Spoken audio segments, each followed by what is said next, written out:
Welcome to my story time by mybooksummary.com. Get ready for quick wisdom of countless stories and explore. The Crocodile Who Didn't Like Water by Gemma Merino. Once upon a time, in a world where every crocodile loved the water, there was one little crocodile who didn't. And let's be honest, that's like a cat who doesn't like sleeping or a bird who refuses to fly. It just didn't make sense. This little crocodile tried his best to fit in. He really did. He wanted to be like his brothers and sisters, those gleeful, splashy, water-loving reptiles who seemed to have been born with swimming goggles on their snouts. But no matter how hard he tried, he just couldn't enjoy it. Water felt cold, sticky, and strange against his scaly skin. Every time he stepped into the pool, it sent an unwelcome shiver down his spine. The others would dive in, swish their tails, and disappear under the surface with pure joy, while he hesitated at the edge, toes curled, stomach clenched, and heart pounding. Now, if you've ever been the odd one out, you know exactly how that feels. The way everyone around you seems to just get it, whether it's math, dancing, or making small talk at parties. While you stand there thinking, why is this so hard for me? That's exactly how our little crocodile felt.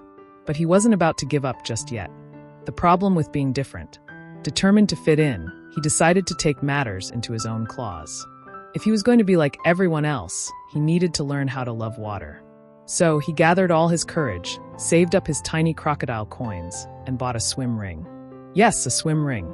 Because sometimes, when you don't naturally belong somewhere, a little extra help seems like the best solution.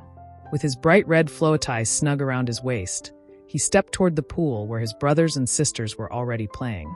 The water sparkled in the sun, waves rippling as the others splashed about, laughing and diving effortlessly.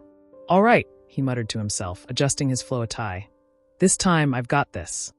With a deep breath, he stepped forward. Then another step. And finally, he jumped in. Splash!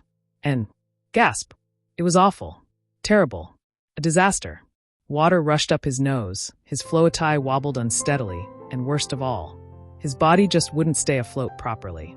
Instead of gliding through the water like his siblings, he sputtered, flailed, and coughed until he finally had to drag himself out, dripping and miserable. It was official. He hated water. A lonely little crocodile. That night, as his brothers and sisters lay curled up together, dreaming of their next grand swim, the little crocodile sat by himself. He stared at the moonlit water, feeling more alone than ever. What's wrong with me? He wondered. Why can't I be like them? He tried to tell himself it didn't matter, but deep down he wanted to belong, to be part of the group, to dive into the water without fear. And yet he couldn't shake the feeling that maybe, just maybe, he wasn't meant to be like the others. But if he wasn't meant for water, then what was he meant for?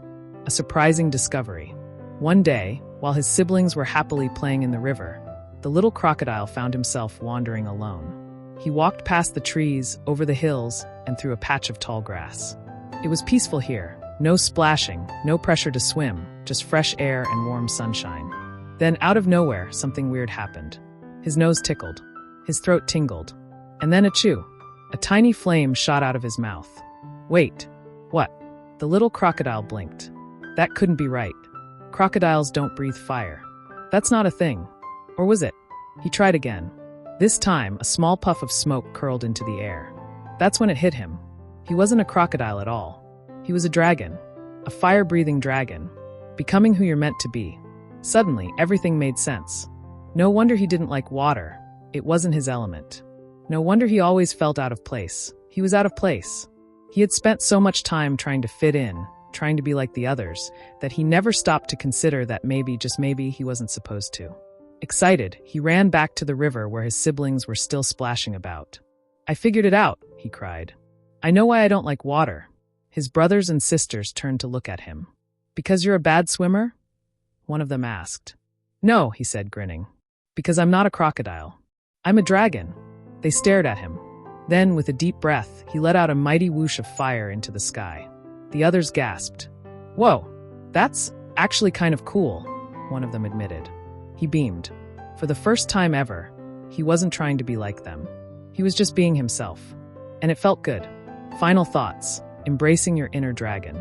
This little crocodile, dragon, spent so much time trying to change himself that he almost missed the magic of who he truly was.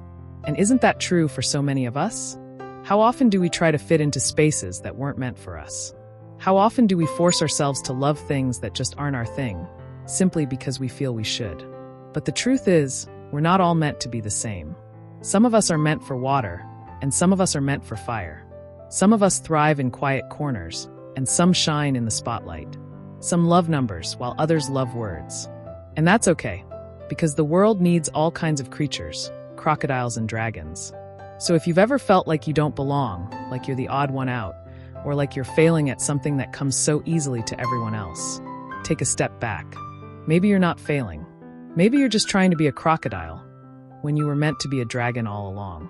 And trust me, the moment you embrace that, that's when the real magic begins. Stay tuned for more enlightening content.